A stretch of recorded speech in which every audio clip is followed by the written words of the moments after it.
The Range Rover Velar range has been expanded with addition of a new 300 horsepower Ingenium petrol engine. Badged P300, this new powertrain is a 2.0-liter four-cylinder unit from the Ingenium range, delivering 296 bhp and 400 Nm of torque. The engine sends power to all four wheels through an 8-speed ZF automatic transmission. This engine can propel the Velar from a standstill to 100 kmph in 5.7 seconds. The engine is produced at Jaguar Land Rover's Engine Manufacturing Centre in Wolverhampton, UK. Apart from the P300, the Velar is available with 6 petrol and diesel powertrains, with outputs ranging from 250 horsepower to 380 horsepower. Land Rover is planning to bring the Velar to India in November. Positioned between the Evoque and the Range Rover Sport, the Velar will be sold as a completely built unit. It will compete against the Porsche Macan and the Jaguar F-Pace. The newly minted mid-sized luxury SUV bridges the gap between the Range Rover Evoque and Sport. Pricing will range from the entry-level variant at $70,950 to $136,050, with a special first edition model available for $168,050. The first edition will only be available for the first model year. It has extra features accounting for its $32,000 premium over the range-topping HSER Dynamic, including extended leather interior trim to complement the perforated Windsor leather seats, a 1600W Meridian signature sound system, matrix laser LED headlights and 22-inch wheels. The list of regular variants will be similar to other Range Rover models, with Velar and Velar R Dynamic and Standard, S, SE and HSE specifications, along with black and luxury exterior packs for a more distinguished appearance. The range will be further divided by a choice of 6 powertrains, highlighted by the new 2.0-liter Jaguar Land Rover JLR P300, which produces 221 kilowatts and 400 Nm and is the most powerful 4-pod to sit under the hood of Land Rover vehicle.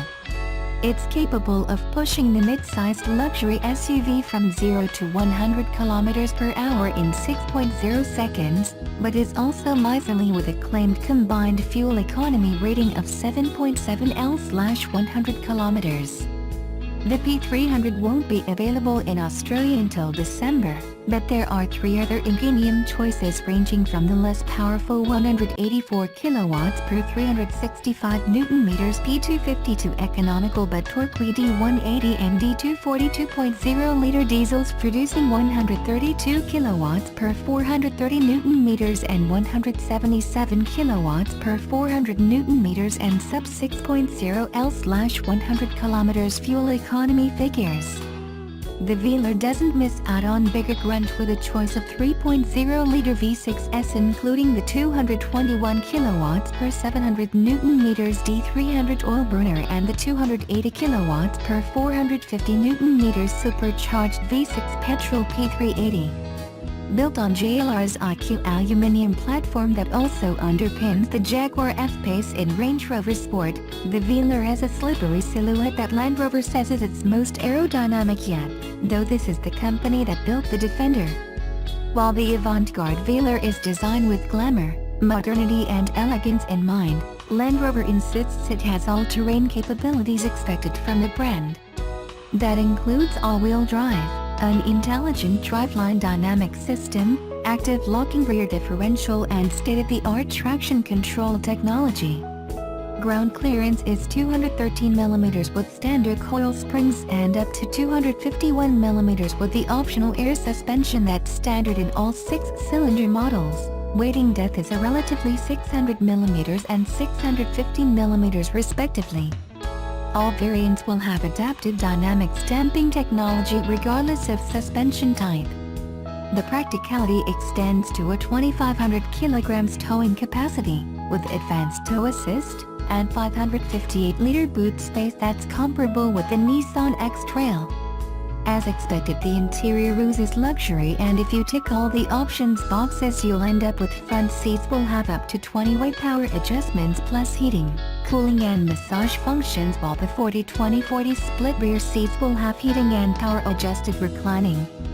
Optional 4-zone climate control and cabin air ionization system will add to the all-round comfort for those long summer trips to the Polo.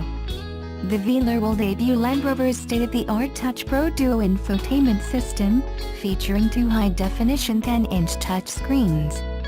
This system includes clever functions such as commute mode that learns your daily drive so that, using both historical and real-time traffic information, can suggest alternative routes and help you to reach your destination on time. If you're running late, it can send your location and ETA to chosen contacts via email or text message.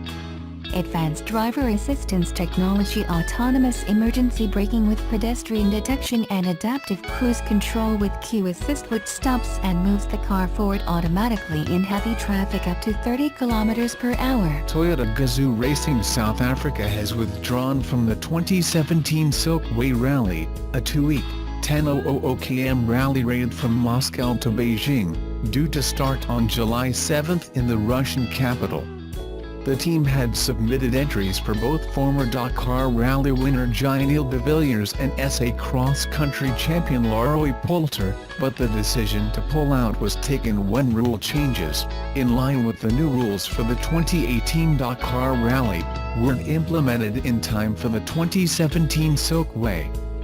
That's because the Silkway Rally, second only to the iconic Dakar, is one of the toughest tests of cross-country vehicles on the calendar, has for a number of years served as a proving ground for Dakar contenders. If your rally raid car survives the Silkway, that's a good basis for Buenos Aires, and whatever goes wrong between Moscow and Beijing will have to be sorted for South America. But the technical regulations for this year's Silkway haven't been updated to correspond with those already in place for the 2018 Dakar Rally, which means keeping your 2017 Dakar Rally car going for another 6 months in order to run it in the Silkway, rather than entering your 2018 Dakar contender as part of its development program. Either you have run 2 generations of cross-country racers side by side, or you lose out on half a year's worth of development and testing. Knock-on effect. We value the Silkway Rally as one of the toughest events on the international cross-country racing calendar, said Toyota Gazoo Racing SA team principal Glenn Hall. But for this year, competing there no longer makes sense. We won't rule out entering the Silkway Rally in future, but right now, we need to focus to developing our 2018 car. Sadly, there's a knock-on effect as well. Gazoo shares infrastructure with Belgian outfit Overdrive Racing on international events, so Overdrive has also had to withdraw its entry for Nasser El Attiyah from the 2017 Silkway Rally, because Hall and his team won't be there as backup. Peugeot has launched the 3008 DKR Maxi, its latest car built for next year's Dakar Rally. Having won the previous 2 events, the French company has its sights set on developing a car capable of continuing its success for the 2018 Rally. The 3008 DKR Maxi is 20 cm wider than the previous car thanks to a suspension track increase of 10 cm on both sides. New upper and lower wishbones are present, as well as updated track rod ends and drive shafts. The car will make its debut at the Silkway Rally next month, a race that runs from Russia to China from July 7 to 22, in the hands of 9-time World Rally champion Sébastien Loeb. The French driver said, "I'd say the strongest point of the Peugeot 3008 DKR Maxi is the off-road ability that it has. With its wide track and big wheels, it can go more or less anywhere. It's maybe not so agile on stage-type roads, that's more the territory of 4-wheel drive cars. But the advantage of our car is the fact that it can tackle anything, especially the dunes." He will be joined by teammates Stefan Peter Hansel and 2016 Silkway Rally winner Cyril Despers, who will both be running in the current specification 3008 DKR, which logged out this year's Dakar Rally podium. twice World Rally champion Carlos Sainz has also had a hand in developing the 3008 DKR Maxi and will be joining the driver lineup for the Dakar Rally, which takes place next January.